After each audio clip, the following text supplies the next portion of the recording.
ప్రజాభవన్లో గిరిజన డైరీ 2024 క్యాలెండర్ను deputy CM Bhatti Vikramarka ఆవిష్కరించారు. Telangana scheduled tribes employees welfare association గిరిజన డైరీ 2024 క్యాలెండర్ను వైరా శాసనసభ్యులు మాలోతు రామదాస్ నాయక్, మాజీ ఎంపీ సీతారాం నాయక్తో కలిసి భట్టి విక్రమార్క ఆవిష్కరించారు.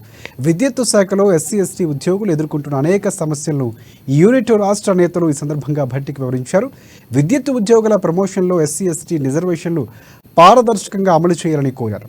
విద్యుత్ ప్రాజెక్టుల స్థాపనలో భూములు కోల్పోయిన ఎస్సీ ఎస్టీ నిర్వాసితులకు ఉద్యోగాలు కల్పించాలని విజ్ఞప్తి చేశారు.